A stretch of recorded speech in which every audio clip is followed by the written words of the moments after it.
All right. Good morning, everyone. This is Rick at Studio USA. It is Winning Women's Wednesday, and I have Michelle Ozimi here with me. Hi, good morning. Good morning. And we are flying the plane. We are building the plane in midair still. Always. But now today we are flying just the two of us. Just the two. Boy, child of the 70s there.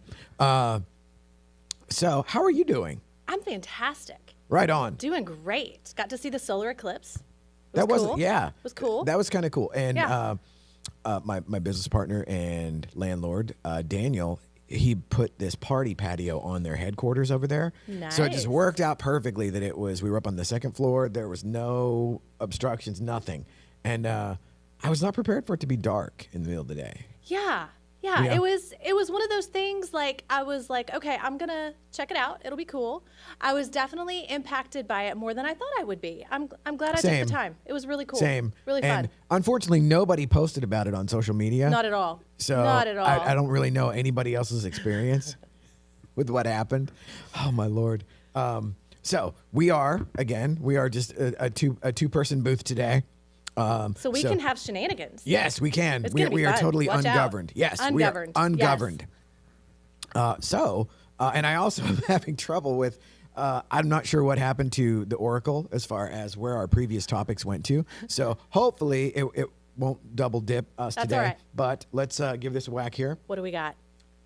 So this is the art of prompts.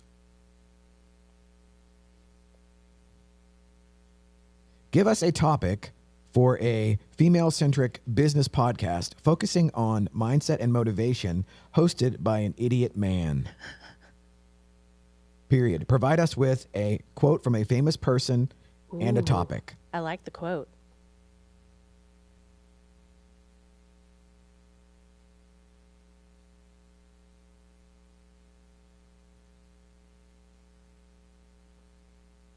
We have dead air. Boy, look. Oh, yeah. I'm sorry here. It's actually. So it says mind over matter. Ooh. Empowering women through tenacity and transformation. Ooh, good one. Here we go. The question isn't who is going to let me in, it's who is going to stop me. And that is Ayn Rand. That is good. So for all of us, for all of our objectivist folks out there, we are going down the Ayn Rand street. Okay, so I Well love the idea. done. Yeah. Thank you, Oracle. So the idea of tenacity, that is something that so my social media feeds are usually ate up with hustle porn, where it's just nothing but like motivation, rah, rah, rah. Yes. And so it's very much a masculine thing. So Sure. I'm curious, as are there any gals that are so like I could list off a ton of like the David Gogginses of the world, or the guys that are the, former like Jocko Willink, or the guys that are Joe Rogan that were either former fighters or just, fill in the blank of like whatever stereotypical masculine. So is there a female equivalent to that as far as like a business idol or the vision of tenacity and grit? I think it comes off a little different. There Okay. absolutely is. I don't think it comes off as like when you talk about Jocko. He's kind of yelling and he's a little more aggressive in Yeah. his determination. Funny enough, I was reading from his book yesterday. It just looks different. I Yes. think with women, it's a little calmer. It's a little more inner game Okay. and a little more just structured. Like I feel like with men, it's just out there. Like, this is who I'm going to be. This is what I'm going to do. So a more projected, More proactive. projected. Okay. More projected. But when you look at successful women, oh my gosh, there's so many in so many different worlds. Brene Brown, and she's very calm, but Yes. she has a very clear sense of who she is and what she wants to accomplish. Trying to think. That's the hard part with the Oracle is you're not prepared. Well, yeah, that to me is the double-edged sword. Yes, and I the love it. and the fun of it.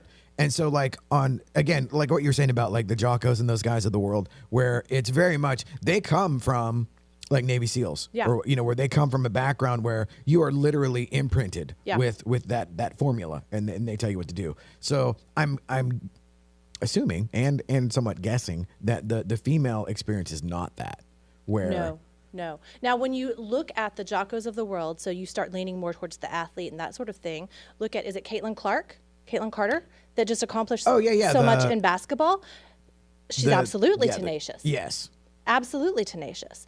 So on the athlete side, I think for the female that works. When you get into the professional business world, I think that in the past, and it's changing, but women had to be a little more subdued. Not submissive, but subdued in order to really be tenacious. Because I think if they were too vocal, they would be seen as troublemakers and difficult. Yes. And too opinionated. Well, and kind of like the gals we had last week, where they were talking about the male coaches coach the girls just as if they were boys. Yes. And so they kind of had that different approach where it's like, okay, stylistically and the angle that they're approaching it from, they were also basing that on their experience where, you know, there is that sort of almost stereotypical generic male. That's why I joke about the hustle porn thing where it's like, you know, get up at 5 a.m. or get up at 4 a.m. or get up at 3 a.m. or never go to bed, you know, and then go cold plunge and then just da-da-da. Yeah. I don't ever see that sort of thing replicated in the female world. Where No, it's very different. And in fact, the morning routine is very different for the female. I mean, we still work out, we still read our Bible, we still do our devotionals, and we write, but it's a much calmer process. I don't think any female, at least that I know, is jumping into a cold plunge pool. That doesn't sound pleasant. I do know one or two that have them, but I would bet, if I had to bet my own money, I bet that they have it because of the men that they live with. Yeah, no, thank you. No need for that. So Right. Well, and it's like, hey, I'm not running out to do any kind of polar bear swim either. So now on the female perspective, because like a lot of times with the man side, it is based on what you can quantify and what you can track. So Yeah. I would say that that's probably analogous though too, right? Oh, for sure. Absolutely. I think more and more as we're seeing women enter fields in the STEM realm, they're just as analytical and just as interested in the spreadsheets and the facts and the numbers and the tracking as men. And I think they have just as much desire to move forward. They're just going to do it in a different way. Okay. Yeah. So now, do you think? So I can, you know, it's funny too because it's like you hear like, oh, there are not enough girls in STEM or whatever. But it's like I can remember a point in time whenever I was young that like all of the smartest folks in the room on those subjects were the girls. Yeah. And then I guess it's somewhere. Is that sort of like conditioned out of y'all, or is it something? Absolutely. Okay. Yeah. We learn differently. So it's not so much that it's conditioned out of us. We could do a whole show on the American education system. But it's not that it's conditioned out of us. It's teachers teach one way, which God bless the teachers. Like you mean so basically like teach to the test. They teach to the test. Yes. And for some girls and boys too, that's not how they learn. And so that's why they become less involved in the science, the technology, those types of things, because just the way our brains are, we navigate more towards the literature and the writing and the history and those types of subjects. Okay. I always get it backwards, which is left and right brain. Oh, I don't know. I can't remember that either. Well, whichever it is, it's that one. It's that one. Yeah. And so my sort of take on the educational system was it was really designed just so you would be trained to learn work in a factory. Yes, absolutely. You know, it's like you go to a place and they tell you to do a thing, then the bell rings, then you do a different thing, and then the bell rings and you go back to doing the other thing. And then they would probably, maybe skim the cream off the top. Yeah. But like the standardized test, teaching to the test, like one of the things that got me into a lot of trouble in life was that I do well on standardized tests. Yeah. And so, much like in the sales world, production covers a multitude of sins. Absolutely. So does testing well.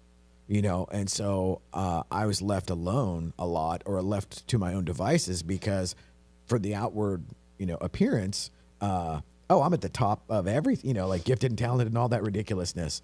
And it was just the idle, the idle hands. Yeah. Yes, I was understand. Absolutely the devil's workshop. And now I really wouldn't change anything that way, but I have to learn everything the hard way as well. Yeah.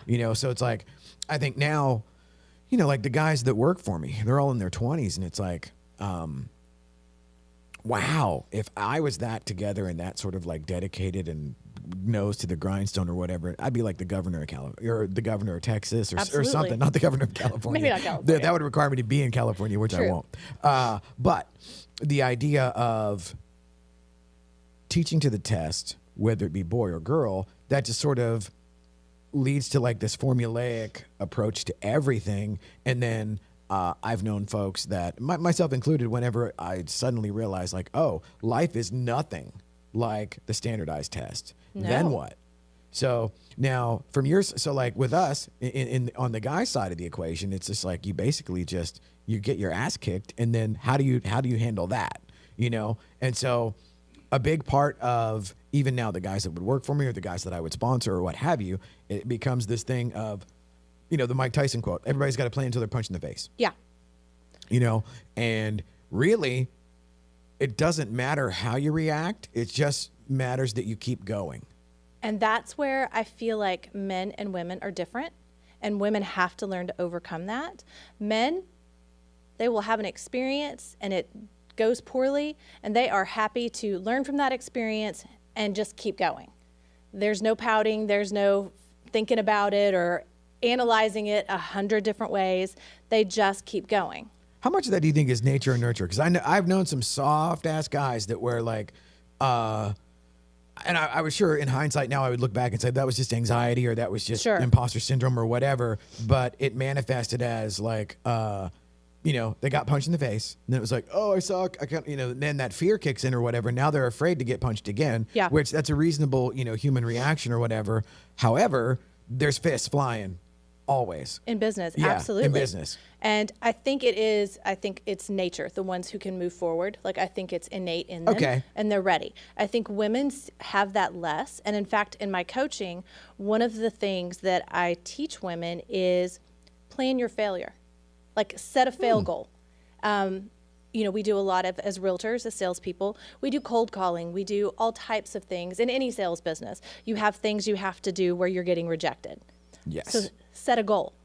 I'm going to fail 30 times before I get that appointment, before I get that listing, so then as you're failing forward, you're accomplishing something. Okay, so like not quite gamifying, but you're certainly taking, see, like, no, there, I would say like, okay, that's a very masculine approach where it's like, okay, you know, for example, okay, Babe Ruth or Ted Williams or whatever, they batted, say, 350 to 400. Okay, well, that means they struck out 6 times out of 10. And they knew, they had their stats and their numbers, and they knew that was what it was going to take, and they were okay with it. Whereas women, the imposter syndrome and the fear and all the things kick in, and they will step back and say, okay, I'm going to wait. I've made 3 calls, or I've done this 3 times, and it hasn't worked out. So, you know, I'm just going to go back over here to what I know. That's not great, but I'm going to keep doing it. Yeah, it's like, it's hell, but it's my hell. Yes, and exactly. It's familiar. Exactly. Which that happens a lot in the world of recovery and stuff. Absolutely, too. Where it's like, it's like, you know, from sitting over here in the bleachers, that looks like it sucks, you know. But it's your comfort level. Exactly, but for somebody's in it. So now, how do you break them out of that comfort? I mean, I guess it presupposes that they want to break out. They have to want it. I mean, definitely they have to decide that this goal is worth it for me. And I know it's going to be hard, but I'm willing to do the work if you'll guide me and hold me accountable. Okay, so that it's almost like they have to have some sort of like aha moment or like personal come to Jesus moment. Because like the thing last week that was really fascinating to me that I didn't want to, you know, really bow up and be like the idiot guy or whatever at the table. More than any. It was a sensitive topic. Yes. Yeah. But like more about the coaching. Yeah. Versus the other, it's like I have a lot of dealings with that in the recovery world. So like, I would tread lightly on that no matter what. But given the everything in total, it was, my curiosity was the male coaching versus the female coaching. My first thought is like, oh my God, why would a dude want to coach girls soccer anyhow? Like, oh Lord. And then I thought, well, maybe they got the kid, you know, or whatever. Yeah. But then it becomes that living vicariously. And now are they just treating the girl like a boy? And I think that's what we run into as women and as daughters that are in athletics. You do see that a lot. That's changing. I'm seeing more and more of that changing. But it was interesting that in the soccer community, so many male coaches still dominating. Well, in there, I would be curious because I'm always fascinated how this stuff shakes out as far as just the stats, just the numbers. So I would think that there would be some aspects of that hard-nosed, ass-kicking, just kind of Vince Lombardi grind it mentality that's going to power through some stuff that a softer approach just wouldn't, or might not even go in the direction of. So is there such a thing as that, just sort of where you might overcome some of the statistical shortcomings just by brute force? I think it depends on who you're dealing with. So absolutely. Now we are talking about 6-year-old girls. So I don't know that Vince Lombardi comes into play. Right. But on a different level, if you're talking about professional sports, then yeah, they're there to do a job. And there's a responsibility for them to achieve. So a good coach is going to figure out what makes that team achieve. And for some gals, it can be brute force. I was in a job, one of my first jobs, many, many years ago. And it was toxic and vicious to everyone, not just the males or not just the females. It was everyone. But it was a sales job. We had sales to meet, or we were going to be let go. And I had a family to feed, so I was going to meet those sales. So yeah, the brute force in that situation worked. Did I thrive? Did I enjoy it? Did I stay there long? Absolutely not. So as the leader in that circumstance, what do you want the results to be? You might make the numbers for the month, but are you going to be rehiring people every quarter? And to that, having my same exact experience, and this will be interesting because this is where we're different. So I would say the managers that I know, what up, Jacob, that the brute force was the thing. And we got the numbers, and there wasn't too terribly high of a turnover, but by any objective HR department measure or whatever, it would have been, quote, toxic. Sure. However, I loved it. Okay, you thrived. And I loved the idea of you're coming in there and you're either, it's very much a Shark Tank, and it's very much kill or be killed, and it's straight commission at the end of the day. Yeah. Because if you don't produce, you're fired. Yeah. So it's you eat what you kill, and there is nobody there to hold your hand. And so, and like there, I don't know if that was just nature, nurture, luck of the draw or whatever, but I loved it. And I loved thriving. And then now, would you still love it? Because there's also seasons of life, whether you're male or that's female. true. And where I was going with that is if I would have sucked at it, because because where I was going with this, and to dovetail back to the coaching part, where it's like, if you are physically gifted and athletically gifted, so like say I was gifted, like I love the sound of my own voice, and it's like I can talk. Great hair. That costs money. But if doesn't you can, everything. But if you can sell, you can get it all sorted out. But the idea of it's a coin toss. Whether did I love it because I was good at it, or was I good at it because I could handle it, and then that forced me. And that's what I was meaning by the brute force. Yeah. Where it's like, because there's that certain thing of any new endeavor, you suck.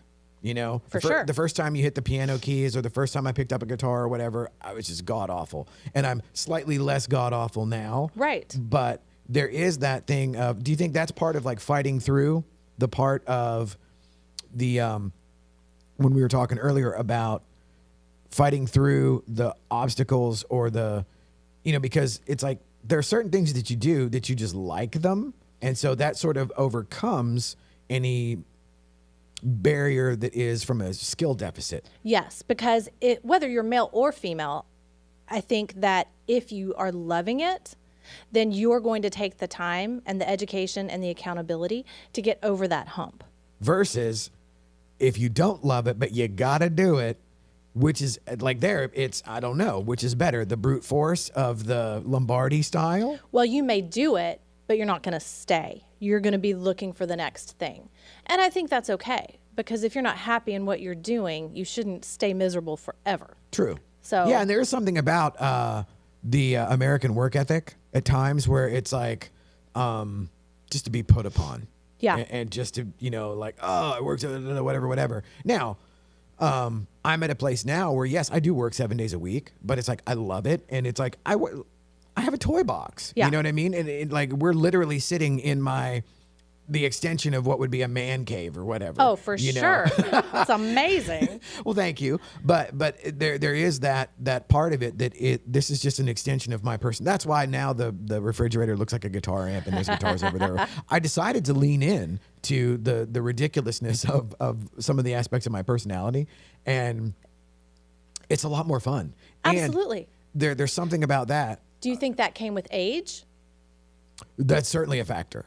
Okay. Yes. There are certain things that I think you age out of, which and it's so weird because until you actually have it happen, Yeah. that it seems like just a cliche. Yeah. Where I no longer care about a lot of things that used to, there might be something where I would notice it in the mirror, I would notice it walking by and be like, man, that would have used to bothered me a long Right. time ago. However, no, the hair still does. And now I'm not going to be one of those guys that does the Jerry Jones or whatever, but it's like, I don't like the evidence of aging. No one does. Yeah. Sucks. Yeah. It is just, That's why you've got the best cameras.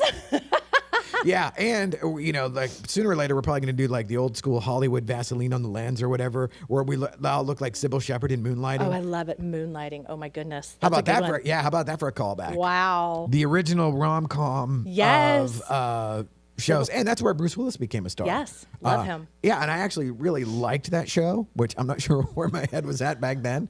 But it translated well into Die Hard, which came next. And that's much more in my wheelhouse. There you go. Because now I am truly a child of the 80s, so it's interesting now to see whenever I would show like my guys or whatever, the standard operating like assembly line stuff that I grew up with. Yeah. Where there was the jingoistic stuff, where it's like, woo, like the flag and this, that, and the other thing. And just the ridiculousness of like Rocky IV, where he's fighting the 700-pound Russian guy that, they show the graphics where it's literally like he's hitting 2,000 pounds per square inch. And it's like, wait a minute, that would liquefy his insides if he just hit him once. But, I eat Very it up. manly. But yeah, and I still to this day, and it's like I was watching a documentary the other night on I think Peacock. It was about John Wayne. Wow. And it was about John Wayne manufacturing his personality, and because it's like his real name's Marion Morrison. Yeah. And that it had his youngest son was there, and then a bunch of other Hollywood luminaries that had interacted with him over the years. But going back to like we were talking about, like that male imprint. So I was raised very much in a John Wayne syndrome kind of a family. Okay. Where John Wayne wasn't even John Wayne. Right, exactly. Yeah, exactly. Which is the supreme irony that John Wayne isn't John Wayne. Like John Wayne created John Wayne. The only thing John Wayne was big. He was like 6'5" and just physically imposing. He was like the original imposter syndrome. Yes, 100%. Yeah. And the fact that like the whole 1950s pop culture, or there's certainly a sliver of it that is completely that.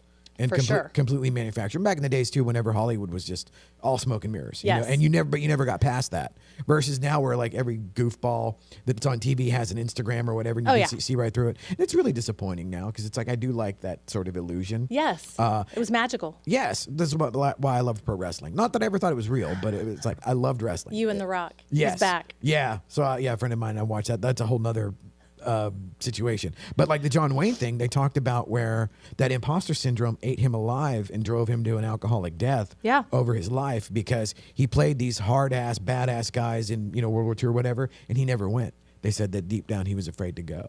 Wow. And that he had this weird manifestation of survivor's guilt. Yeah. From not going and then acting like making money off of. Yeah.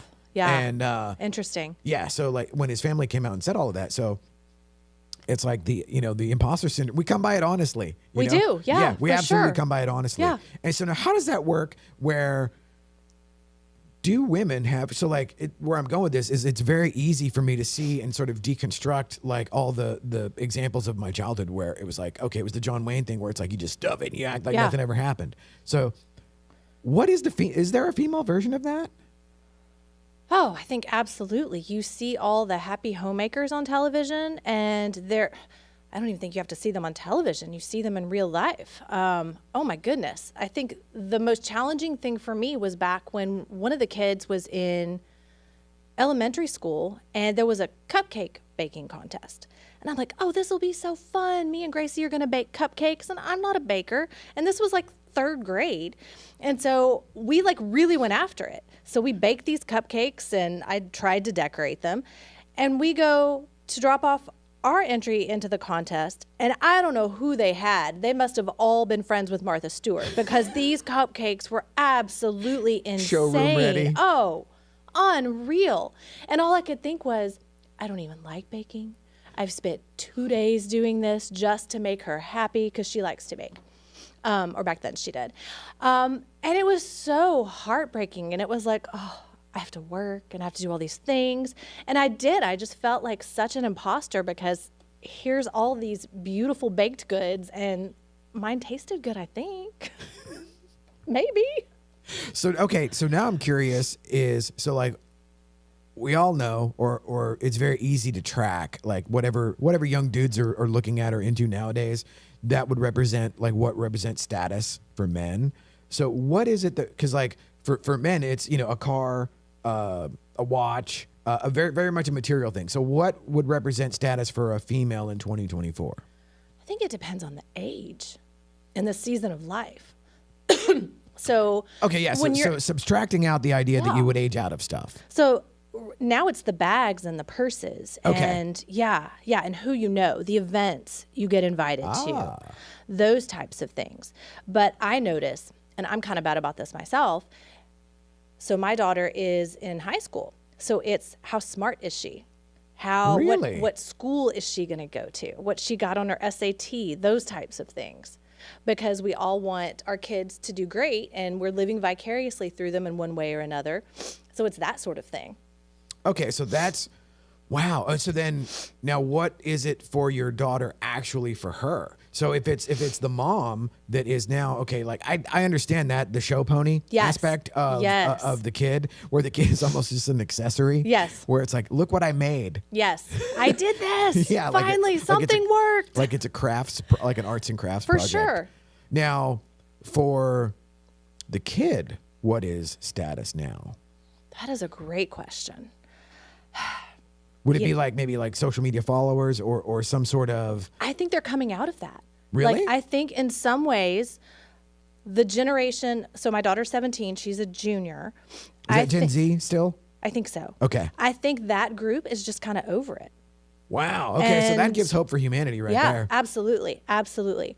I think for them, well, they're all COVID kids. So they don't really know how to communicate with each other.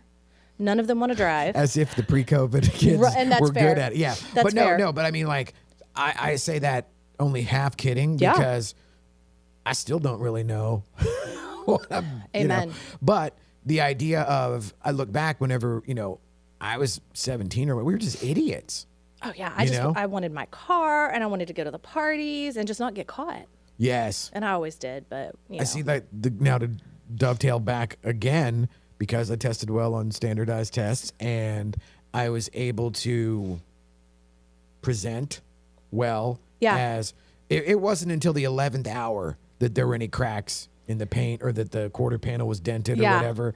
And by then it had gone too far. Oh yeah, by then it's like you're in another time zone. It's like, forget about it. There's no putting the toothpaste back in the tube. For sure. But I like the idea that the kids are now, and it's so funny too, because I look back at the ridiculousness of the icons and the things that I had as a kid. Oh yeah. But there's still a part of me that loves it. Yeah. And then it's like, man, that was just such a hollow pursuit. And there's the part of me, but I like hollow pursuits. Right? I right? enjoy, Let me enjoy something. I enjoy them. Yeah. And so I always think, so technically I consider myself an optimistic nihilist. Yes. Where I like it. It's basically like, oh yeah, we're going to hell in a handbasket. No doubt about it. However, the human spirit has the ability to pull it out of the ditch at any time, given enough impetus. The question is, will we? So that's a great question. I do feel like this generation that's coming has a huge spirit for that. They care more about the environment, people, those types of things than I feel like any generation before them. The problem is I don't know that they have the gumption like us Gen X people did. And that the tenacity. Yeah, the tenacity. Exactly. Good one. Yes. Yes. Way to go. Yeah, we brought it back. We brought it back. Yes. And that's where I see, like, they need those mentors. And that's what, and especially I feel like women are really bad about asking for mentorship and wanting to be, that's one of the biggest things I see women suffer with. They talk about how lonely they are, especially as entrepreneurs and realtors, Yeah. that sort of thing. But then you invite them into a community and they don't want to be a part of it because they don't want people to see their real struggles. Right. It's keeping it, you know, Well, in the keeping it behind the glass. The colossal irony of that is, fortunately or unfortunately, depending on your position, Right. that is the deal. Yeah. And I'm not going to try to quote studies or paraphrase or whatever, but the opposite of addiction is community. Yeah. I know that they've done the thing with the rats or whatever. And the rat does the cocaine until it kills itself. However, when they put a rat in with other rats and the cocaine button, they don't hit the cocaine button. Because community is so, so important. And it's so strange how we try so hard not to be a part of it. Even though we desperately need it, we really want it.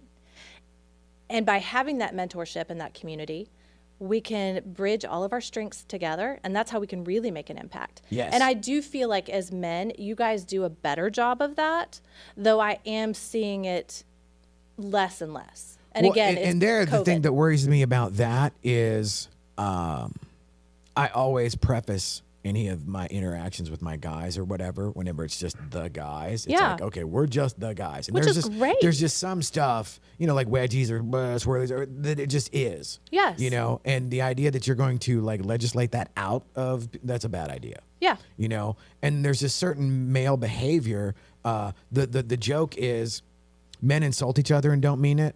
Women compliment each other and don't mean it. Agreed. And somehow that became the accepted dynamic. And I think if everybody kind of got somewhere in the middle. Yes. Because like dudes never compliment each other. It is like just one bust. Yes. One after the other, which I love. However, I have It's to affectionate. Yeah, well, and I have to force and we always would joke in like my circle of friends or whatever, if we don't make fun of you, it means we don't like you. Right. Understood. You know? Yeah. Not in a you know, malicious or We're not comfortable enough. Yeah. Yeah. Or you're just not Yeah. one of us yet. Once we can really give you a hard time, it's because we're comfortable with you. Yes. Yeah, I totally get Yes. that. And so I try to encourage that with the dudes that work for me, and they don't really have a choice. So I Sorry, suppose, guys. yeah. So I suppose the ones that stay, they're okay with it. Yeah, there you go. And well, this was awesome. This was an awesome. So off the cuff. fun. Yes. And so next week we are going to be So excited. experimenting live. So I have the hotspot. We're probably going to So test. are we actually, is it going to be live? We'll try. Oh, it's going to be so Well, good. let's put that in the maybe category. Yeah. We might be live. It'll be recorded one For way or sure. the other. One way or the other. So it'll either go up later that day or we'll go live and record it too. So fun. So we And got the it's- hotspot. Yeah, the Oaklawn Metro Tax meeting. Yes. So we're crossing all the streams. We're going to do Winning Women's Wednesday. We're going to have Michelle. We're going to have the current president of Metrotex, Ashley Gentry. And we're going to have Yay. Sarah Parker Jones from my leadership class, class 26, best class ever. It's going to be awesome. Yeah, have you done, or have you considered leadership? I have considered it. I'll have to should. look into Yes. it. Yeah. Very cool. Yes, Very I cool. am loving my time with Metrotex right now. I'm having Right a on. blast. Yeah, it's so good. Are you going to go to the white party? I think I am. Yes, So it's we'll on be the there- calendar. Yeah, we'll be there shooting it. Oh, I can't wait. I can't wait. Yes. So, That's the day after. yes, it's going to be a busy week. Yes. So everybody watch, and if you're a member of Metrotex, come to the meeting. It's Or at not, 9 a.m. or not. They'll take they'll sign you up 25 right there. bucks. They'll take your 25 bucks too. And they'll sign you up right there Yeah. and get your dues processed. It's a great breakfast, and you get to see me and Rick. It's going to be so fun. Yes, and we'll be live. Yeah, Probably. hopefully. Cool. Thank you, Peter. Let's go. Thanks, guys.